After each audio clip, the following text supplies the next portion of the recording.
y a différents types de sens. Vous vous en doutez, hein, nous avons goûté votre très bon repas du midi avec nos 5 sens. Il y a d'abord, j'aimerais dire, le sens du moment. Et les Grecs, d'ailleurs, avaient deux définitions du temps, qui étaient le temps chronologique et le temps événementiel. C'est-à-dire, quel est l'événement que je vis dans le temps que je vis.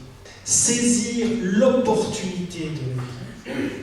Franchement, si en tant qu'étudiant, j'avais saisi mon courage à 2 mains pour m'opposer à des opinions que je pensais réductrices, d'accord, je pense que j'aurais un peu moins de sentiment de culpabilité. Donc, si vous avez des questions, criez-les très fort. Ne vous en allez pas sans dire votre opinion. Le sens du moment, l'opportunité, n'est-ce pas? Et parfois, pourquoi? Parce que nous sommes des êtres de finitude. Nous allons tous mourir, c'est un secret pour personne. Donc l'opportunité, elle est là. Il faut la saisir quelque part. Savourer la vie avec les 5 sens. Ça, c'est un cours qu'on donne en cuisine. Hein. Savourer la vie avec les 5 sens. Non, ça devrait, en tout cas. Prendre le temps d'apprécier le moment présent. En supervision, ce matin, on avait une boîte de Mon Chéri, et je vous assure que j'en ai pris un, d'accord, contrairement à certains. Mais j'ai savouré le Mon Chéri en supervision. C'est pas très orthodoxe, mais ça peut aider. Faire les choses en pleine conscience, ça, c'est quelque chose qui nous fait arrêter sur... Mais on fait des choses machinales, n'est-ce pas, quand on travaille. S'arrêter et ralentir pour retrouver le sens avec ces 5 sens, n'est-ce pas? Aussi, c'est une très bonne pédagogie, travailler sur les 5 sens avec la cité. Le sens du bon moment. Quel est le bon moment pour faire les choses? Ça, c'est une question. Hein. Est-ce que c'est le moment de changer de travail? Est-ce que c'est le moment de reprendre les études? Est-ce que c'est le moment de me marier? Est-ce que c'est le moment de parler ou le moment de me taire? Et là, on a perdu un peu de bon sens. Je me souviens, ma mère me disait, attention, ne confonds pas l'intelligence avec la sagesse, mon fils. Je ne sais pas si vous comprenez la nuance, n'est-ce pas? Autrement dit, elle me disait poliment, tais-toi. Le bon sens. Ou le sens de notre mission. Quelle est ma direction? Où je vais? Et c'est pas un truc qui est gravé dans le marbre, hein, ça peut changer, on peut changer les caps, hein, d'accord?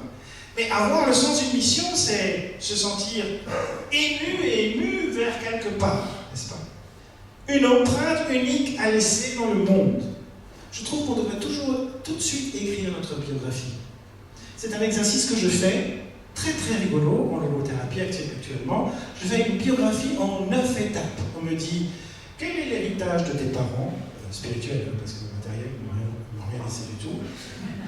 Quelle était ta petite enfance? Quelle était ta période scolaire?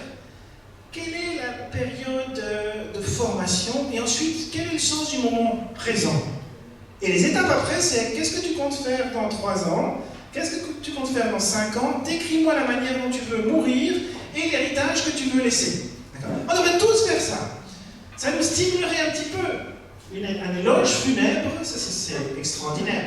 Bon, c'est clair qu'il ne faut pas faire ça tout seul non plus, hein, d'accord? Ça peut être déprimant. Mais franchement, où on veut aller? L'héritage qu'on a reçu, est-ce qu'on veut le transmettre? Et comment on veut le transmettre? Alors, ouais, il y a la question du super-sens. Un peu comme, oui, super-sens, c'est dire, est-ce qu'il y a un sens à la vie? Ça, franchement, c'est la question à laquelle tout le monde répondra en fonction de sa philosophie, en fonction de sa spiritualité, en fonction aussi de son image cosmologique, en fonction de sa religion, en fonction de sa foi. Est-ce qu'il y a un sens à la vie? Ça, personne ne peut le dire. Pour d'autres, n'est-ce pas?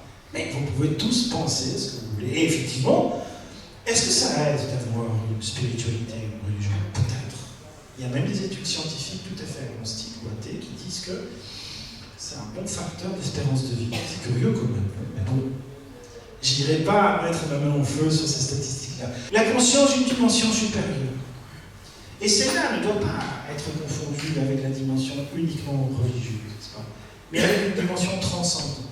Est-ce qu'il y a quelque chose de plus? Voilà où je répondrai à la question noétique. Qui vient, comme je vous l'ai dit, du du mot nous, qui signifie en grec esprit. Mais pas esprit au sens de la spiritualité d'orientation religieuse, mais comme quelque chose de métacognitif. Je ressens et je pense que malgré ma souffrance, là il y a quelque chose d'important. Là il y a quelque chose qui m'émeut. Et j'essaie de l'extraire.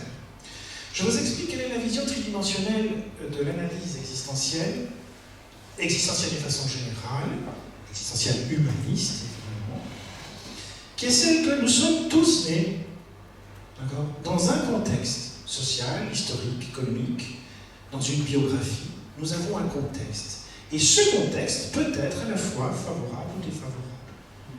Et là, il n'y a pas de règles. La sociologie dit oui, il y a des règles d'influence, et nous ne pouvons pas nous départir du contexte dans lequel on est, bien sûr. On peut essayer de réagir au contexte, lutter, changer le contexte, n'est-ce pas? Mais nous naissons dans un contexte. Dans ce contexte, nous allons évoluer, évidemment, avec la fabrication, l'élaboration de notre psychisme. Et quand je dis psychisme, je parle d'inconscient, je parle de processus, je parle de mental, je parle de choses refoulées, je parle évidemment de tous les précurseurs de la psychologie, de la psychanalyse. Je pense à Freud, je pense à Adler, et je pense à tous ceux qui m'ont suivi durant ce siècle, à un moment donné. Oui, nous sommes des êtres psychiques. Et nous avons des influences psychiques. Et quand Freud dit qu'il y a une dimension de recherche de plaisir, c'est vrai. Mais pas que. Et de tes plaisirs, bien sûr, une pulsion de vie, une pulsion de mort, mais pas que. Si nous n'étions que ça, alors évidemment, on serait tous à un point. Il n'y a pas que ça. Parce que qui c'est qui est venu aujourd'hui par plaisir au travail? On m'a dit ça c'est clair. On ne vient pas tous par plaisir, d'accord? On vient pour autre chose que le plaisir. Pourquoi, par exemple? Pour payer ses factures. Pour payer ses factures, voilà. Ou bien parce qu'on est payé quelque part. Bon, ensuite vous avez une dimension biologique. Et d'ailleurs, on ne pourrait pas avoir l'un sans l'autre. Enfin, pas encore dans ce siècle, mais les transhumanistes veulent nous conserver dans des circuits où on pourrait avoir l'un sans l'autre. L'esprit sans le corps. Alors évidemment, il y a la dimension psychosomatique que vous connaissez très bien, avec laquelle vous travaillez, bien sûr. Ça, c'est quelque chose qui est très très important. Mais je vous pose une question. Avez-vous déjà vu ou entendu des personnes qui vivaient dans un contexte extrêmement défavorable, ou qui vous semblait défavorable, avec des tourments psychiques et physiques, qui s'en sortaient encore mieux que ceux qui ne les avaient pas? Alors attention quand même, n'essayez pas de vous mettre dans des situations difficiles pour vous en sortir mieux.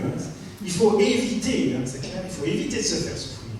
Mais personnellement, je connais des personnes qui sont arrivées à se positionner par rapport au conditionnement psychosomatique ou socio-psychosomatique. Ça veut dire que l'être humain a une caractéristique particulière, c'est qu'il est conditionné. Celui qui nie ça, vraiment, il nie un siècle d'histoire du développement de la psychologie. Il est conditionné. Mais est-il déterminé par son conditionnement? La phénoménologie, l'empirisme, nous montre que non. Les personnes ne sont pas déterminées. Ils peuvent dire oui à la vie malgré la souffrance. Et heureusement que ce n'est pas automatique. Parce que je vous donne au mille, si c'était automatique, qu'est-ce qui se passerait avec la souffrance? Oui? C'est la résilience. Oui, la résilience est un effet de la dimension noétique, spirituelle, existentielle. C'est-à-dire que c'est grâce à ce qui fait de vous une personne la capacité de s'opposer à un conditionnement et à se dire que vous n'êtes pas déterminé par lui. Il y a une capacité spécifiquement humaine que n'ont pas, évidemment, les animaux. La conscience de la conscience est une caractéristique humaine, d'accord, qui va permettre la résilience. Un choix. Un choix libre conditionner n'est pas déterminant. Donc, cette dimension noétique, en effet, prend en compte la dimension psychologique, la dimension somatique, la dimension contextuelle, mais s'installe au-dessus d'eux, est méta. L'être humain ne peut pas être réduit à une seule dimension, il n'est pas un rien que inconscient. Sinon, il y a le danger du réductionnisme, c'est-à-dire réduire l'être humain à une machine biochimique. Et qu'est-ce qu'on fait avec une machine biochimique? On devient technicien, chimiste. Alors, ne me faites pas dire, ne pensez pas à ce que je n'ai pas dit, il y a évidemment d'énormes progrès dans la chimie, dans la pharmacologie, n'est-ce pas, pour alléger la souffrance. Et vous savez comme moi que c'est un allègement, ce n'est pas une finalité.